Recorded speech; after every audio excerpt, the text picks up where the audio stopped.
নাৰাজ অখিল গগৈ টিঙিৰি তোলা হৈ আছে অখিল গগৈ উপনিৰ্বাচনত 5টা সমষ্টিতেই প্ৰাৰ্থী দিব ৰাইজৰ দলে কৰ্মীবিলাকে একদম স্পষ্টকৈ কৈ দিছে যে নাই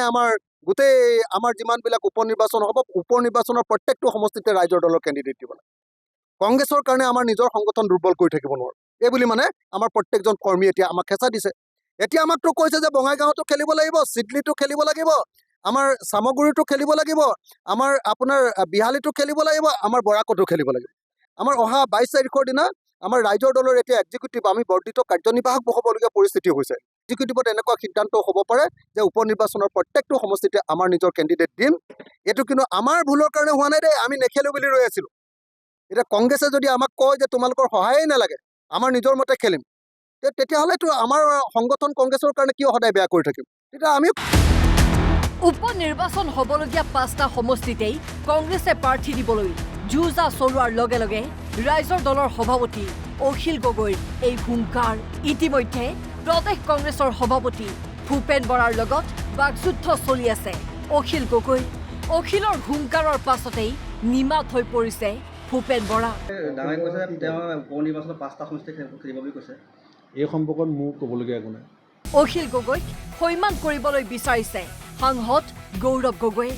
কংগ্ৰেছে মিত্ৰতাৰ ধৰ্ম ৰাখিব বুলি অখিল গগৈ লুৰিণজ্যোতি গগৈক আশ্বাস দি গৌৰৱ গগৈৰ মন্তব্য আমি একেলগে কেক কাটিম আলোচনা হ'ব পথ ওলাব সকলো বিৰোধীৰ লক্ষ্য এটাই মোটেতো আমাক কেক কাটিব লাগে প্ৰথমে আমি সকলোৱে দলৰ নেতৃত্ব যদি ময়ো আজি দিল্লীত গৈছোঁ নহ'লে ময়ো এটা ডাঙৰ কেক আনি এটা বাইট মই লুৰিণজ্যোতি গগৈ দিলোহেঁতেন এটা পিচ মই ভূপেন বৰা ডাঙৰীয়াক দিলোহেঁতেন এটা কেক পিচ মই অখিল গগৈ ডাঙৰীয়া CPM CPIML চবকে আমি ডাঙৰ এটা কেক লৈ আমি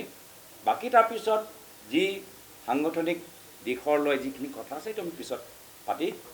ৰাইজক আমি অৱগত কৰালোঁ আৰু বিচাৰোঁ যে আমাৰ বিভিন্ন দলৰ নেতৃত্বসকল এবাৰ আমি গুৱাহাটীত আহি আলোচনা কৰি আলোচনাৰ জৰিয়তে আমাৰ যি আমি নিজৰ দলৰ কথা আমি ক'ব লাগে আমি সেই মঞ্চত প্ৰকাশ কৰি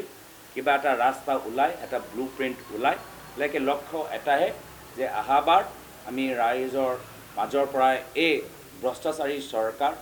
লেণ্ড মাফিয়া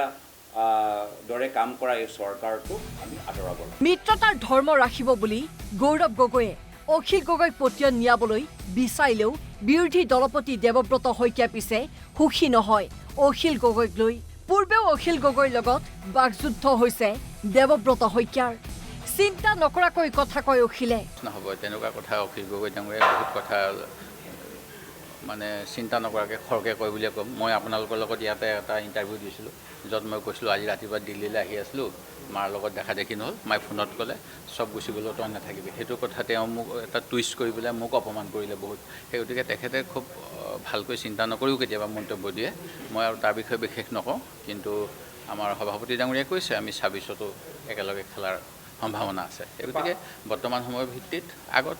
পথ নিৰ্দেশনা যাব ইফালে বিৰোধী ঐক্যৰ মাজত চলি থকা এই খামখিয়ালিক লৈ মাত মাতিছে কংগ্ৰেছৰ নিলম্বিত বিধায়ক শ্বেৰমান আলী আহমেদে সুবিধা পায়েই কংগ্ৰেছক আক্ৰমণ কৰি শ্বেৰমান আলীয়ে ক'লে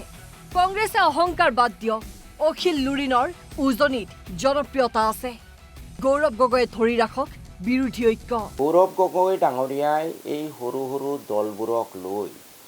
যাতে 26ত একেলগে আগবাঢ়িব পাৰে কাৰো মনত যাতে দুখ দিয়া নহয় অখিল আৰু লুৰিণ দুটা উজনিত ডাঙৰ ফেচ সেই সুবিধাটো আপোনালোকে লওক সেইদিনা অখিলে দেখিছোঁ কৈছে যে আমাক মাতা হ'লে অলপ সন্মান দিয়া হ'লে হয়তো আমি কেণ্ডিডেট নিদিলোহেঁতেন কিয় তেওঁলোকক মাতি পেলাই আলোচনা কৰি লোৱা নহ'ল এই স্বভাৱটো কংগ্ৰেছে এৰি দিব লাগিব এই পুৰণা বেমাৰ মতগৰ্বী অহংকাৰী স্বভাৱটো কংগ্ৰেছে বাদ দিব লাগিব সন্মুখত উপনিৰ্বাচন কিন্তু এতিয়াও একলগ হ'ব পৰা নাই বিৰোধী ঐক্য মঞ্চ